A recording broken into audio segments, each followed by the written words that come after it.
Mari kita buka firman Tuhan dalam Ulangan pasal yang ke-7.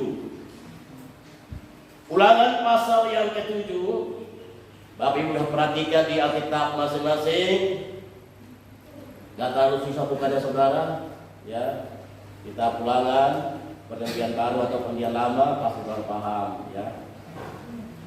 Ulangan pasal yang ke-7, satu ayat bagi kita pada kesempatan pagi hari ini, ayat yang ke-9. Kalau sudah Bapak Ibu ketemu, dengan hormat saya jemput kita bangkit berdiri dan saya baca. Sudah ketemu Bapak Ibu? Saya baca. Sebab itu haruslah kau ketahui bahwa Tuhan Allahmu, dialah Allah yang setia, yang memegang perjanjian dan kasih setianya terhadap orang yang kasih kepadanya dan berpegang pada perintah-perintahnya sampai kepada beribu-ribu keturunan. Jangan dulu, kita baca bersama-sama dan kita akan ganti satu kalimat di sana dengan nama kita masing-masing. Perhatikan saya baca supaya nanti ketika Bapak Ibu baca jelas. Perhatikan, kita akan ganti satu kalimat di sana, yaitu sebab itu haruslah Yefta ketahui. Jelas? Sudah bisa lihat? Kau diganti dengan nama kita masing-masing. Supaya jelas, jadi akrab kalau kita menyebut nama kita. 2, 3. Sebab itu harus kita ketahui bahwa Tuhan Allahmu, dialah Allah yang setia, yang memegang perjanjian dan kasih setianya terhadap orang yang kasih kepadanya dan berpegang pada perintah-perintahnya sampai kepada beribu-ribu. Haleluya, puji Tuhan. Jemaat yang saya kasihi dalam kasih Yesus Kristus, jujur silakan duduk kembali. Saya agak lupa supaya tidak kira lama-lama berdiri. Haleluya. Hari ini firman Tuhan berbicara tentang masuk dalam rancangan Tuhan. Jangan ikuti rancangan kita, saudara. Perhatikan dengan baik. Alkitab berbicara tentang bagaimana orang-orang yang memiliki hati yang tulus dalam mengasihi Tuhan, orang-orang yang hati yang tulus dalam mencari Tuhan, orang-orang yang hati yang tulus ingin mengenal siapa itu pribadi Tuhan yang sesungguhnya. Kita perhatikan dengan baik, Bapak Ibu Saudara yang saya kasihi. Ayat 9 berbicara, sebab itu haruslah kau ketahui bahwa. Jadi hari ini kita harus tahu dan mengenal siapa Allah kita yang sesungguhnya, supaya kita masuk dalam rancangannya, supaya kita masuk dalam rencananya. Kita tidak hidup lagi dalam ketakutan dan kecemasan. Saudara yang saya kasihi dalam kasih Yesus Kristus, seluruh dunia dalam waktu hampir 3 tahun berada dalam ketakutan yang sama. Wow, hebatnya Tuhan ini. Biasanya dalam satu rumah saja kita punya ketakutan yang berbeda-beda, ya kan? Ada yang takut belanja uangnya kurang, ada yang takut kalau keluar nanti jadi masalah. Bahkan udah beda-beda. Anak-anak takut mainannya hilang. Ketakutan yang berbeda-beda di setiap pribadi kita. Tetapi hari-hari ini Allah membawa kita dalam satu fenomena yang berbeda. Semua dunia berada dalam ketakutan yang sama. Kemungkinan besar saudara dan saya juga, dan semua dunia. Dan ketakutan ini saudara menciptakan cara berpikir yang sangat religius. Haleluya. Semua orang tentang bagaimana kita ini, seperti apa kita ini, dan kira-kira apa yang akan terjadi dalam hidup kita terus dari hari ke hari. Dan yang kedua, yang paling tren ketakutannya adalah takut menyentuh sahabat-sahabat kita, teman-teman dekat kita, orang tercinta kita. Biasanya yang kalau kita takut itu, kalau di Lampung yang kami takuti adalah orang-orang yang suka todong di jalan, perampok-perampok, penjahat-penjahat. Itu yang kami takuti. Tapi kejadian ada di Lampung hari-hari ini, kepada istri pun kita takut. Tidak tahu di sini. Iya kan? Jemaat yang hari-hari kita saling sentuhan, bersapa satu dengan lain, berbicara satu dengan lain, tiba-tiba untuk saling menyentuh satu dengan lain, berbicara, menyapa satu dengan lain, itu tiba-tiba hilang, saudara.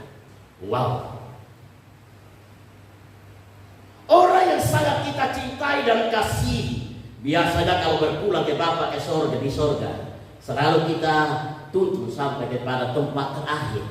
Tapi ketika kalau Tuhan panggil pada waktu itu, saudara, 2 tahun yang lalu, nggak bisa kita dampingi sampai tempat terakhir. Bukan hanya ternyata di daerah Lampung, tetapi di daerah Jawa, Jakarta, dan seluruh dunia menghadapi yang sama. Saya pernah nonton video, seorang kaya raya di Surabaya, sangat kaya sekali, di Surabaya meninggal. Dia punya mobil yang bermerek-merek mahal dan luar negeri, itu ada 200 mobil. Yang paling mahal-mahal dan luar negeri. Ditaruh di sebuah gedung tempat pakai mobil. Jadi gedungnya besar banget. Tapi ketika kita meninggal zaman COVID, saudara, tidak ada satu mobil pun bergerak untuk mengantar sampai ke tujuan. Ramai, saudara. Ini nyata benar. Ini benar ini. Bukan kita buat video ini, masih ada HP saya. Benar, orang kaya di Surabaya. Saya di Lampung, tapi kita nonton juga. Enggak ada orang-orang hebat di sekelilingnya. Enggak ada satu pun yang antar sampai tujuan terakhir. Justru orang-orang yang dia tidak pernah kenal yang mengantarnya sampai ke tujuan. Hari ini kita berbicara masuk dalam rancangan Tuhan. Hari ini kita berbicara kenali Tuhan Allahmu. Dia Allah yang setia. Kondisi apapun yang menyerang kehidupan kita, kondisi apapun yang menghampiri saudara dan saya, Dia Allah yang setia. Dia amin, saudara. Dia Allah yang setia. Dia tidak pernah tinggalkan kita sekalipun corona menghadap datang menghampiri kita. Ketakutan satu dunia. Saudara yang saya kasihi, hari ini kita mau melihat siapa Allah kita. Yang pertama, Dia adalah Allah yang setia. Saya tidak tahu kondisimu seperti apa hari ini. Ketakutan yang saudara hadapi, saya tidak tahu apa yang sedang saudara hadapi hari ini. Tapi ada satu pribadi tahu tentang hidupmu hari ini. Ada satu pribadi yang telah mengizinkan kita ada sampai hari ini. Kalau bukan Dia, jangankan COVID, apa saja juga bisa menjadi sarana untuk kita ke sana. Kita pulang ke sana. Apa yang kita takutkan di dunia ini, saudara? Kematian. Alkitab katakan orang-orang yang datang menghampiri Tuhan adalah orang-orang yang berbahagia. Dia Allah yang setia dalam segala kondisi. Mungkin engkau telah ditinggalkan orang yang sangat engkau cintai, saudara, dan engkau sedih. Tapi ingat, yang pergi dia tidak pernah ingat kita lagi. Tapi justru Dia yang ada jauh dari kita tidak kelihatan. Dia terus menemani saudara dan saya sampai saat ini. Sampai detik ini. Pertama COVID itu saudara, kita bikin ibadahnya, waduh, pertama jadi kita was-was. Ada perintah, ada surat perintah, ada surat ini segala macam dari pemerintah. Jadi kita bagi ibadah di rumah-rumah jemaat. Jadi kita bagi satu rumah itu 2 keluarga saudara. Wah, capek benar. Capek kita, gembala juga capek. Pagi jam 6 kita sudah mulai 2 keluarga. 1 jam, nggak dalam 1 jam, pindah lagi 2 keluarga lagi kumpul, pindah lagi 2 keluarga kumpul lagi, ibadah lagi 1 jam kurang, pindah lagi 2 keluarga lagi kumpul. Karena saudara, saya tanamkan kepada jemaat, ibadah itu mengandung janji. Jadi kita harus beribadah. Saya juga datang kepada Kapolsek dan saya berbicara kepada Kapolsek. Saya datang kepada camat dan saya berbicara kepada camat. Apapun, tetap kami beribadah. Tapi ada cara yang kami lakukan. Kelihatannya capek banget, tetapi ada sukacita. Ketika sebulan kemudian datang dari kepolisian melihat tempat ibadah kami dengan jumlah jemaat yang ada, oh bisa Pak Pendeta di gereja saja. Karena gerejanya agak luas, jemaatnya nggak terlalu luas, nggak terlalu banyak. Ya. Jadi ketika dia atur kursinya jaraknya semeter, oh bisa. Akhirnya kita ibadah di gereja. Saudara yang saya kasihi, ada orang yang sangat takut dengan kematian. Dia nonton TV, tertawa, terbahak-bahak. Rasa dan perasaannya masih 500 tahun lagi dia hidup. Tapi ketika dia bangun dari TV, maka berakhirlah hidupnya. Ada nggak saudara? Ada. Teman saya bilang itu ada. Terus apa yang kita takutkan hari-hari ini? Sehat kuat, bisa nonton. Ada yang bangga dengan uangnya. Ada yang sekolah di luar negeri. Bergerak dengan pasti. Pergi ke bank, mentransfer uang yang banyak. Melihat rekeningnya uangnya masih banyak. Dia pulang dengan senang. Rasa-rasanya untuk hidup 100 tahun ke depan uang belum habis. Tapi saudara, belum selesai berpikir demikian, maut menghampirinya. Apakah uang bisa menghentikan maut itu? Bisa? Tidak bisa. Apakah ketakutan menghentikan maut? Tidak bisa. Tapi Tuhan bilang, pasti kita ini takut. Makanya kenal Tuhan Allah. Dia Allah yang setia. Ketakutan itu pasti ada. Karena ini darah dan daging. Tetapi ketika kita mengenal Allah kita dengan benar, wah, kita lihat ayat dulu supaya jelas. Kita lihat Yesaya 41 ayat 10 sampai 13.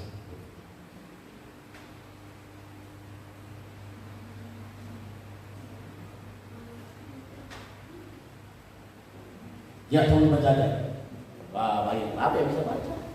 Wah, ini hebat-hebat semua ini. Silakan. Yesaya pasal 41 ayat yang ke-10 sampai yang ke-11. 13. Ya, haleluya. Janganlah takut, sebab aku menyertai engkau. Haleluya. Janganlah bimbang, sebab aku ini Allahmu. Amin. Terus. Aku akan meneguhkan, bahkan akan menolong engkau. Aku akan memegangmu dengan tangan kananku yang membawa kemenangan. Haleluya. Ayat 11. Sesungguhnya semua orang yang bangkit amarahnya terhadap engkau akan mendapat malu dan kena noda. Orang-orang yang membantah engkau akan seperti tidak ada dan akan binasa.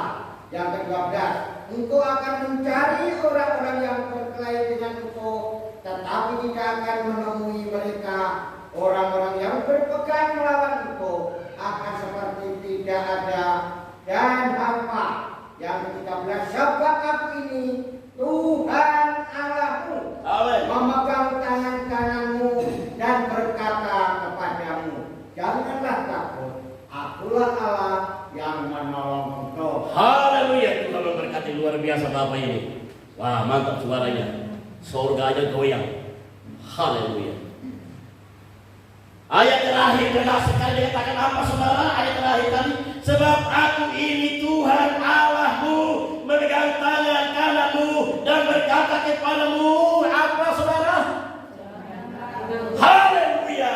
Roma pasal 8, perhatikan dengan baik. Kalau Allah di pihak kita, siapa?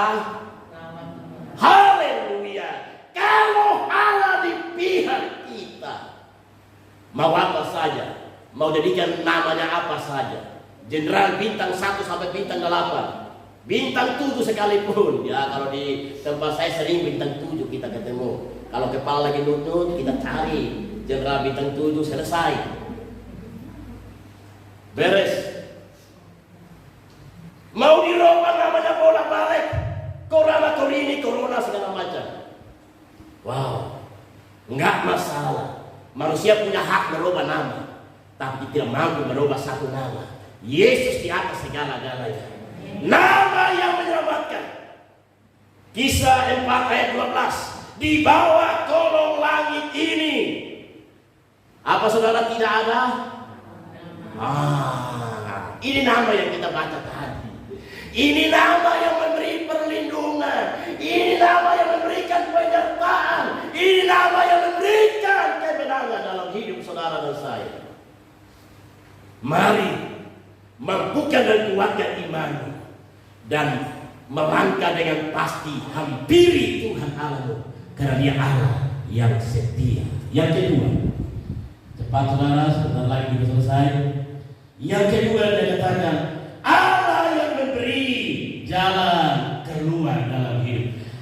Dialah Allah yang setia, Allah yang memegang perjanjian dan setianya terhadap orang yang kasih kepadanya.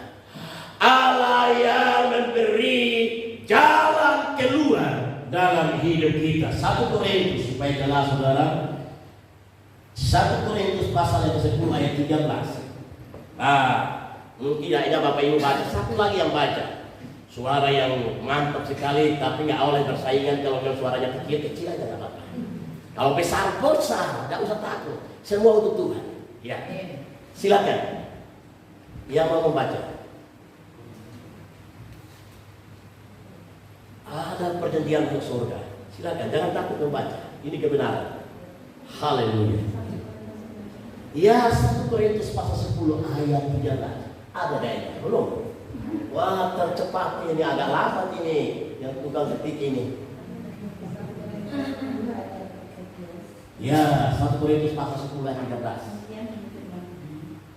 Pencobaan yang gampang, pencobaan biasa.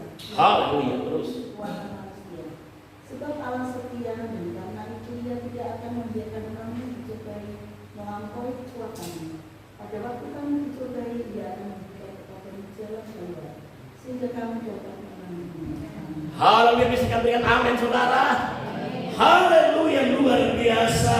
Pencobaan yang kamu alami ialah pencobaan.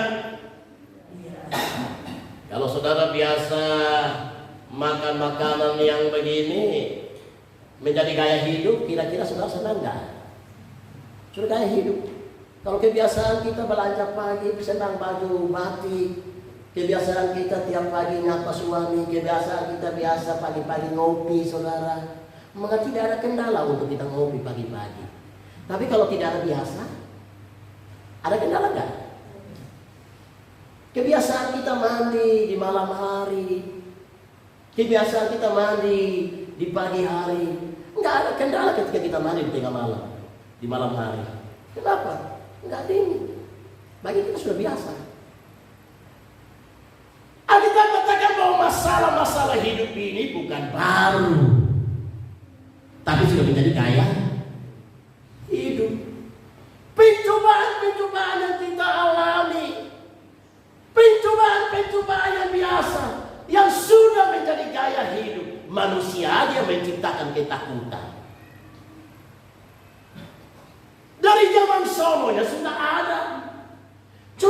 namanya saja beda-beda. Zaman dulu entah dikasih nama apa nggak ngerti kita. Karena zaman sekarang zaman canggih, wah, mungkin yang menemukan namanya Veronica, ya dikasih nama Veronica. Ia menemukan corona, ya dikasih nama corona. Orang paling kaya di dunia, paling kaya banget. Dia bisa terbang kemana-mana, sedunia dia keliling loh, dalam waktu yang singkat ya. Wah, hebat sekali. Makanya semua orang takut sama dia. Kaya banget. Dia baru disebut di Jawa, tiba-tiba di Jakarta, tiba-tiba di Lampung, tiba-tiba di Amerika, tiba-tiba wah. Tetapi Tuhan kita lebih hebat. Dalam waktu yang bersamaan dia terus berada dengan kita. Anak kita di mana saja, saudara kita, keluarga kita di mana saja, dalam waktu yang bersamaan ada Tuhan bersama dengan kita. Tuhan kita lebih hebat. Dia mengerti cara kerjanya masalah ini, pencobaan ini. Dia tahu mimpi daripada Yusuf akan menjadi nyata. Tetapi cara kerjanya, sistemnya, rancangannya masuk dalam rancangan Tuhan. Banyak masalah yang dihadapi Yusuf, tapi akhirnya juga jadi perdana. Perdana apa saudara? Perdana menteri. Wah, keren saudara. Kampanye untuk calon anggota dewan aja. Kalau kalah masuk kandang kambing loh. Iya, di tempat kita ada yang masuk kandang kambing kalau sakit, diikat. Kalau stres, kenapa? Sudah kirim 200 aksemen, sudah kirim 50 aksemen, sudah kirim kursi. Saya pernah dikasih kursi sama calon anggota dewan. Saya nggak ada di rumah. Waktu itu saya pergi Natalan, saya pulang ada kursi di rumah di gereja. Wah, kok ada kursi? Banyak saudara, banyak. Saya tanya dari mana ini? Saya tanya tetangga itu. Dari mana ini kursi? Tetangga jemaat juga ya. Dia yang terima kursi. Oh, tadi anggota dewan antar kursi untuk kita untuk gereja. Diminta kalau bisa kita pilih. Wah, kita ini berapa orang? Kok milih orang jaminannya kursi? Nah, akhirnya ya saya sepakat. Saya bilang jemaat, ayo kita pilihlah. Tapi bukan jaminan menang, kita cuma berapa loh? Bukan jaminan menang. Pilihlah kami. Pengumuman kalah. Nah, pas saya berpergian lagi, saya pulang kursinya nggak ada. Katanya diambil lagi. Tapi saya nggak apa-apa. Oh, saya nggak minta kok. Bagi saya nggak apa-apa. Oh, saya nggak minta. Umpan saja. Padahal kita serius milihnya loh. Memang semua milih. Oh, ada beberapa yang tidak milih. Memang mereka mau perang. Oh, mereka senang orang. Oh ya, mereka senang apa? Gitu. Tapi ya nggak mungkin kita jamin kemenangannya. Kalah mesti diambil lagi. Ada yang kalah stres sampai hari ini tinggal di sini. Stres. Yusuf masuk dalam rancangan Tuhan. Dia tidak stres dengan pencobaan yang dihadapinya, tapi dia yakin ada Tuhan di sana. Akhirnya menjadi perdana menteri. Tidak perlu dipilih, raja yang pilih dewek. Iya kan? Haleluya. Yang terakhir saudara, saya baca. Kepada berpegang pada perintahnya sampai kepada beribu-ribu keturunan. Izinkan sedikit waktu saya cerita. Ini abang becak sama abang tukang kopi, ya warung kopi, warung. Mereka bersahabat teman. Sehingga setiap hari abang becak ini selalu datang ke warkop ini untuk memesan kopi. Karena berteman, bersahabat baik, kenal baik, ada uang tidak ada uang, tetap pesan untuk minum. Demikian juga pelayan kopi ini juga begitu. Karena teman, sahabat, udahlah, nggak bayar pun juga besok pesan lagi dikasih. Satu saat habis biaya kelanjutan daripada waktu ini. Hatinya ini kepingin lagi, tapi kok teman kok lagi ya? Tapi satu sisi kalau nggak naik gimana ya? Aku habis modal. Aku kepingin lagi usaha aku ini. Keputusannya nanti aja. Dia bilang begini. Ketika abang kopi ini abang becak ini habis ngopi, dia pamitan, dia bilang, "Bang, tolonglah bang, aku ini habis modal ini, tolonglah bang. Bayarin dulu yang kemarin itu, sudah sekian bulan kamu gak bayar, ya banyak udahlah. Tolonglah aku dulu." Wah, abang becak ini marah. Dia merasa tersinggung, bikin teman bisa setiga itu lagi utang. Dia pukul meja. "Kamu ini tidak kenal saya." Wah, tuh kawan itu bingung. "Wah, aku kenal kamu bang. Kok kamu bisa begitu? Kamu tahu nggak? Saya ini kekayaan saya ini, orang tua saya kekayaan orang tua saya. Sampai 7 turunan nggak habis-habis." Waduh, warung kopinya, "Loh bang, kalau begitu kaya kenapa nggak bayar kopinya bang?" Maaf dengan dulu. Saya ini turunan kedalaman. Loh, apa hubungannya? Sudah habis, cuma sampai turunan ke-7. Saya ini kedalaman. Habis. Miskin. Melarat. Hari ini Tuhan kami beribu-ribu keturunan. Engkau berkati. Amin, saudara. Boleh kita ada kekayaan orang tua kita, tapi setidaknya kata hanya sampai 7 turunan. Sayang, dia masuk turunan ke-8. Udah gak kebagian. Baru turunan ke-8 saja sudah gak kebagian. Ini Tuhan jamin kita beribu-ribu. Dikatakan saudara, haleluya, masuk dalam rancangan Tuhan. Engkau akan alami pemeliharaan Tuhan. Beribu-ribu keturunan, engkau akan diberkati oleh Tuhan. Tuhan Yesus memberkati kita semua pada kesempatan pagi hari ini. Haleluya.